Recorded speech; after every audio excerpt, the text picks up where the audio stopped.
बिस्मिल्लाहिर्रहमानिर्रहीम अस्सलाम वालेकुम।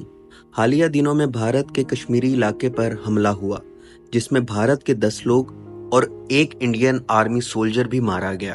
अब जैसा कि आप सब लोगों को पता है कि भारत में इलेक्शन हो चुके हैं, तो मोदी ने कश्मीर में जाकर एक स्पीच दी है और वहां जाकर लोगों से कहा है कि जिसने ये हमला किया है वो अब तैयार हो जाए, क्योंकि हम इस हमले का जवाब देने जा रहे हैं। वो इस स्पीच में बेसिकली पाकिस्तान को टारगेट कर रहा था। अब जो चीजें बैकडोर पर चल रही हैं, जो प्लानिंग्स हो रही हैं, वो ये है कि मोदी ये चाहता है कि मैं कुछ ऐसा कर दूं कि भारत के लोगों में मेरी रेप्यूट दोबारा से बहाल हो जाए।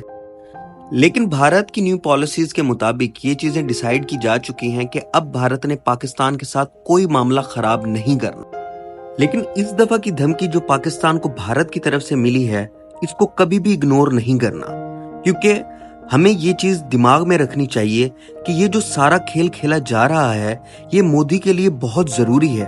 तो मोदी ने इस चीज का फैसला कर लिया है कि अगर उसने अपना खोया हुआ वकार अपने मुल्क में वापस लाना है और अपनी कुर्सी को बचाना है, तो उसको पाकिस्तान पर हमला करना पड़ेगा। अब प्लान ये है कि वो इस अटैक को, जो कि कश्मीर में हुआ है, उसको बेस बनाकर पाकिस्तान पर हमला करेगा और उसकी कोशिश ये होगी कि वो किसी तरह से आजाद कश्मीर को भी अपने कश्मीर के साथ मिला ले।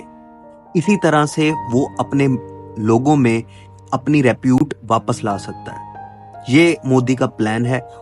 इस हमले से मोदी को जो फायदा है वो ये है कि अगर उससे कोई पूछेगा भी सही कि आपने पाकिस्तान पर हमला क्यों किया, तो वो ये कह सकता है, जी हमने तो एक्शन का रिएक्शन दिया है, पहले उनकी तरफ से हमला हुआ था, अब हमने उनको जवाबी हमला किया है। अब पाकिस्तानी अवाम को भी इस चीज को अंडरस्टैंड कर लेना चाहिए कि मोदी ने अपने पांव कभी भी पीछे नहीं करने इस जंग से। वो जितना ज्यादा से ज्यादा पाकिस्तान को डैमेज दे सकेगा, वो उतना ज्यादा डैमेज देगा। और अब उसकी कोशिश यही होगी कि जो इलाका पाकिस्तान के अंडर में कश्मीर का आता है, उस पर वो कब्जा करे और वो भारत के साथ उसको मिला ले और अपनी अवाम को एज अ गिफ्ट वो इलाका दे कि देखो मैं ये कर सकता हूं, मैंने ये किया है तुम्हारे लिए।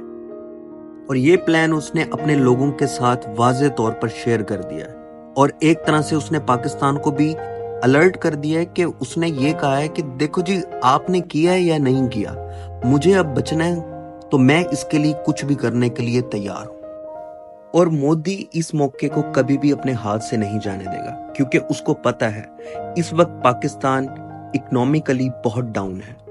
यहाँ पर कोई डेवलपमेंट नहीं हो रही, लोग अपने सर्वाइवल के लिए लड़ रहे हैं, तो क्यों ना मैं इस गोल्डन चांस से फायदा उठाऊं। तो हम एज अ पाकिस्तानी, हमें ये चीज अंडरस्टैंड करनी चाहिए कि मोदी ने ये चांस कभी भी अपने हाथ से नहीं जाने देना, तो हमें इस चीज के लिए रेडी रहना चाहिए।